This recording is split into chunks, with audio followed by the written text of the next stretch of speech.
Welcome back to the Word in Our Hearts. We're continuing on. We're going to finish up Jeremiah, starting with chapter 50, verse 17. Israel is a scattered flock that lions have chased away. The first to devour him was the king of Assyria. The last to crush his bones was Nebuchadnezzar, king of Babylon. Therefore, this is what the Lord Almighty, the God of Israel, says. I will punish the king of Babylon and his land as I punished the king of Assyria, but I will bring Israel back to his own pasture, and he will graze on Carmel and Bashan.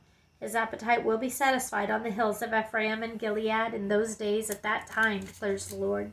Search will be made for Israel's guilt, but there will be none, and for the sins in Judah, but none will be found. For I will forgive the remnant I spare. Attack the land of Merathaim and those who live in Pekod. Pursue, kill, and completely destroy them, declares the Lord. Do everything I have commanded you. The noise of battle is in the land, the noise of great destruction. How broken and shattered is the hammer of the whole earth. How desolate is Babylon among the nations. I set a trap for you, O Babylon, and you were caught before you knew it. You were found and captured because you opposed the Lord. The Lord has opened his arsenal and brought out the weapons of his wrath. For the sovereign Lord Almighty has work to do in the land of the Babylonians. Come against her from afar, break open her granaries, pile her up like heaps of grain. Completely destroy her and leave her no remnant. Kill all her young bulls, let them go down to the slaughter. Woe to them, for their days have come, the time for them to be punished. Listen to the fugitives and refugees from Babylon, declaring in Zion how the Lord our God has taken vengeance for his temple. Summon archers against Babylon, all those who draw the bow. Encamp all around her. Let no one escape. Repay her for her deeds. Do to her as she has done. For she has defied the Lord, the Holy One of Israel. Therefore her young men will fall in the streets. All her soldiers will be silenced in that day, declares the Lord. See, I am against you, O arrogant one, declares the Lord Almighty. For your day has come, the time for you to be punished. The arrogant one will stumble and fall, and no one will help her up. I will kindle a fire in her towns that will consume all who are around her. This is what the Lord Almighty says. People of Israel are oppressed, and the people of Judah as well. All their captors hold them fast, refusing to let them go. Yet their Redeemer is strong. The Lord Almighty is his name. He will vigorously defend their cause, so that he may bring rest to their land, but unrest to those who live in Babylon. A sword against the Babylonians, declares the Lord, against those who live in Babylon, and against her officials and wise men. A sword against her false prophets. They will become fools. A sword against her warriors. They will be filled with terror. A sword against her horses and chariots and all the foreigners in her ranks. They will become women. A sword against her treasures. They will be plundered. A drought on her waters. They will dry up. For it is a land of idols, idols that will go mad with terror. So desert creatures and hyenas will live there, and there the owl will dwell. It will never again be inhabited or lived in from generation to generation. As God overthrew Sodom and Gomorrah, along with their neighboring towns, declares the Lord, so no one will live there, no man will dwell in it. Look, an army is coming from the north. A great nation and many kings are being stirred up from the ends of the earth. They are armed with bows and spears. They are cruel and without mercy. They sound like the roaring sea as they ride on the horses. They come like men in battle formation to attack you, O daughter of Babylon. The king of Babylon has heard reports about them, and his hands hang limp. Anguish has gripped him, pain like that of a woman in labor. Like a lion coming up from Jordan's thickets to a rich pasture land, I will chase Babylon from its land in an instant. Who is the chosen one I will appoint for this? Who is like me, and who can challenge me? And what shepherd can stand against me? Therefore hear what the Lord has planned against Babylon, what he has purposed against the land of the Babylonians. The young of the flock will be dragged away. He will completely destroy their pasture because of them. At the sound of Babylon's capture, the earth will tremble. Its cry will resound among the nations. Chapter 51. This is what the Lord says. See, I will stir up the spirit of a destroyer against Babylon and the people of Leb Kamai. I will send foreigners to Babylon to winnow her and to devastate her land. They will oppose her on every side in the day of her disaster. Let not the archer string his bow, nor let him put on his armor. Do not spare her young men. Completely destroy her army. They will fall down slain in Babylon, fatally wounded in her streets. For Israel and Judah have not been forsaken by their God, the Lord Almighty, though their land is full of guilt before the Holy One of Israel. Flee from Babylon. Run for your lives. Do not be destroyed because of her sins. It is time for the Lord's vengeance. He will pay her for what she deserves. Babylon was a gold cup in the Lord's hand. She made the whole earth drunk. The nations drank her wine. Therefore they have now gone mad. Babylon will surely fall and be broken. Wail over her. Get balm for her pain. Perhaps she can be healed. We would have healed Babylon, but she cannot be healed. Let us leave her and go, each to his own land, for her judgment reaches to the skies. It rises as high as the clouds. The Lord has vindicated us. Come, let us tell in Zion what the Lord our God has done. Sharpen the arrows, take up the shields. The Lord has stirred up the kings of the Medes, because his purpose is to destroy Babylon. The Lord will take vengeance for his temple. Lift up a banner against the walls of Babylon.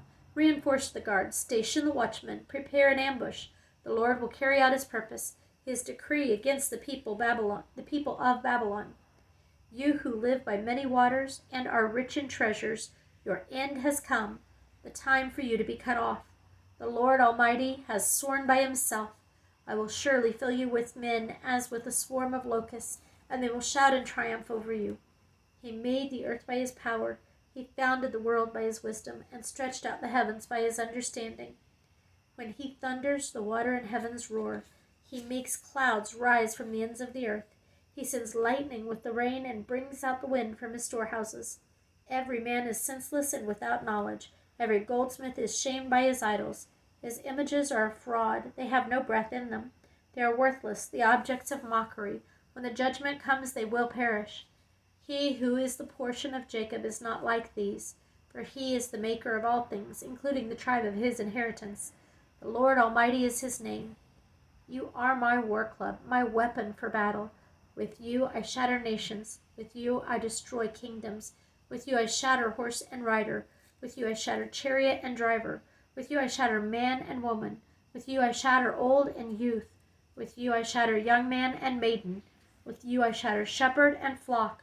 With you I shatter farmer and oxen. With you I shatter governors and officials. Before your eyes I will repay Babylon and all who live in Babylonia, for all the wrong they have done in Zion, declares the Lord. I am against you, O destroying mountain, you who destroy the whole earth, declares the Lord. I will stretch out my hand against you, roll you off the cliffs, and make you a burned-out mountain. No rock will be taken from you for a cornerstone, nor any stone for a foundation, for you will be desolate forever, declares the Lord.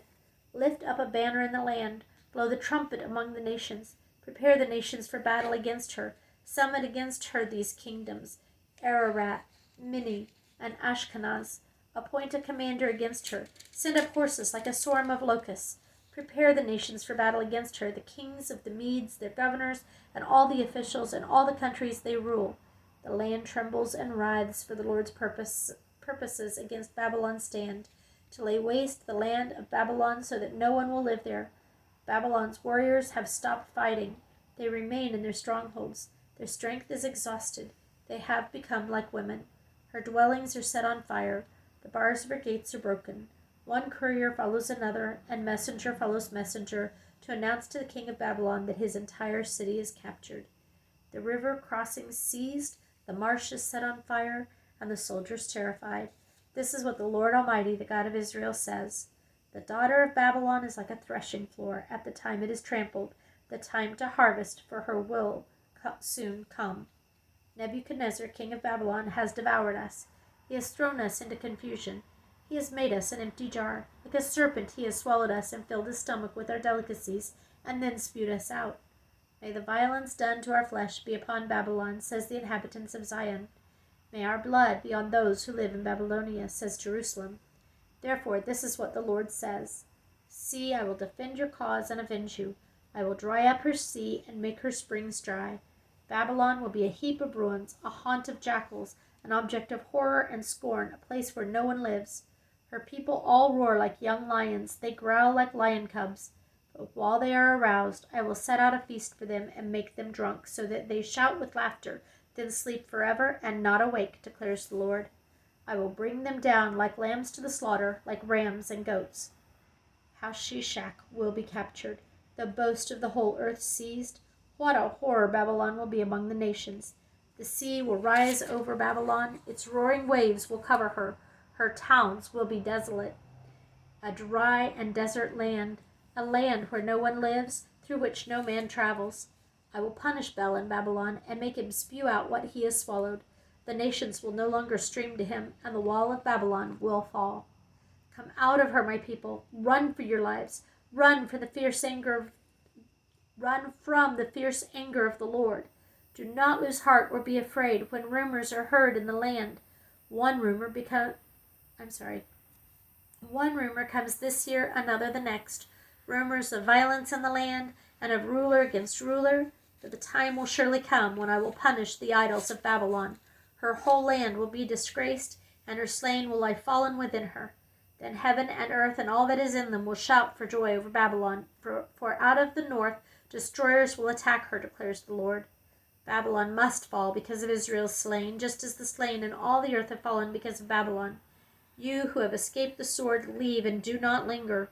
Remember the Lord in a distant land, and think on Jerusalem. We are disgraced, for we have been insulted, and shame covers our faces, because foreigners have entered the holy places of the Lord's house.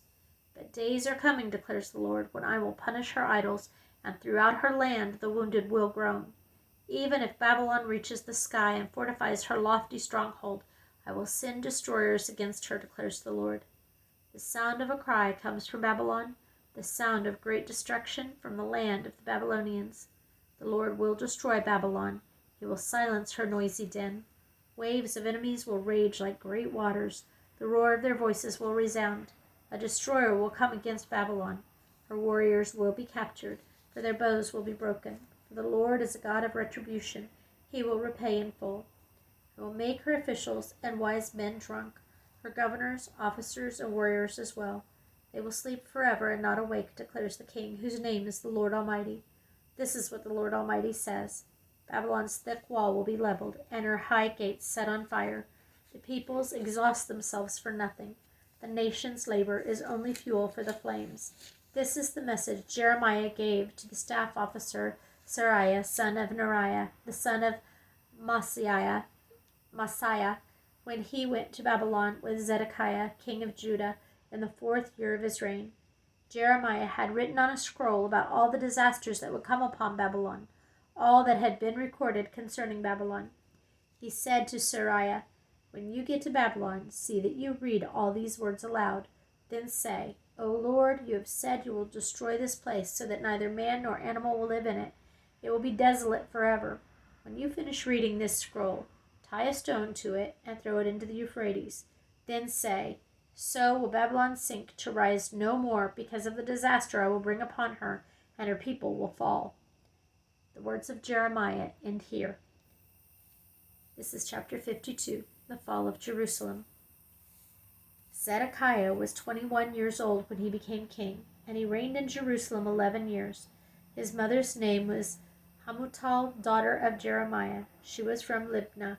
He did evil in the eyes of the Lord, just as Jehoiakim had done. It was because of the Lord's anger that all this happened to Jerusalem and Judah, and in the end he thrust them from his presence. Now Zedekiah rebelled against the king of Babylon. So in the 9th year of Zedekiah's reign, on the 10th day of the 10th month, Nebuchadnezzar, king of Babylon, marched against Jerusalem with his whole army. They camped outside the city and built siege works all around it. The city was kept under siege until the 11th year of King Zedekiah. By the 9th day of the 4th month, the famine in the city had become so severe that there was no food for the people to eat. Then the city wall was broken through, and the whole army fled. They left the city at night through the gate between the two walls near the king's garden, though the Babylonians were surrounding the city. They fled toward the Arabah, but the Babylonian army pursued King Zedekiah and overtook him in the plains of Jericho. All his soldiers were separated from him and scattered, and he was captured. He was taken to the king of Babylon at Riblah, in the land of Hamath, where he pronounced sentence on him. There at Riblah the king of Babylon slaughtered the sons of Zedekiah before his eyes. He also killed all the officials of Judah. Then he put out Zedekiah's eyes, bound him with bronze shackles, and took him to Babylon, where he put him in prison till the day of his death. On the 10th day of the 5th month, in the 19th year of Nebuchadnezzar, king of Babylon, Nebuzaradan, commander of the imperial guard who served the king of Babylon, came to Jerusalem. He set fire to the temple of the Lord, the royal palace, and all the houses of Jerusalem. Every important building he burned down. The whole Babylonian army, under the commander of the imperial guard, broke down all the walls around Jerusalem. Nebuzaradan, the commander of the guard, carried into exile some of the poorest people and those who remained in the city, along with the rest of the craftsmen and those who had gone over to the king of Babylon. But Nebuzaradan left behind the rest of the poorest people of the land to work the vineyards and fields. The Babylonians broke up the bronze pillars, the movable stands, and the bronze sea that were at the temple of the Lord, and they carried all the bronze to Babylon. They also took away the pots, shovels, wick trimmers, sprinkling bowls, dishes, and all the bronze articles used in the temple service. The commander for the imperial guard took away the basins, censers, and sprinkling bowls, pots, lampstands, dishes, and bowls used for drink offerings, all that were made of pure gold or silver. The bronze from the 2 pillars, the sea, and the 12 bronze bowls under it, and the movable stands which King Solomon had made for the temple of the Lord, was more than could be weighed. Each of the pillars was 18 cubits high and 12 cubits in circumference. Each was 4 fingers thick and hollow. The bronze capital on top of one of the pillars was 5 cubits high and was decorated with network and pomegranates of bronze all around. The other pillar, with its pomegranates, was similar. There were 96 pomegranates on the sides. The total number of pomegranates above the surrounding network was 100. The commander of the guard took as prisoners Seraiah, the chief priest, Zephaniah, the priest next in rank, and the 3 doorkeepers. Of those still in the city, he took the officer in charge of the fighting men and 7 royal advisers. He also took the secretary, who was chief officer in charge of conscripting the people of the land, and 60 of his men who were found in the city. Nebuzaradan, the commander, took them all and brought them to the king of Babylon at Riblah. There at Riblah, in the land of Hamath, the king had them executed. So Judah went into captivity away from her land. This is the number of the people Nebuchadnezzar carried into exile. In the 7th year, 3,023 Jews. In Nebuchadnezzar's 18th year, 832 people from Jerusalem. In his 23rd year, 745 Jews taken into exile by Nebuzaradan, the commander of the imperial guard. There were 4,600 people in all. Jehoiachin released.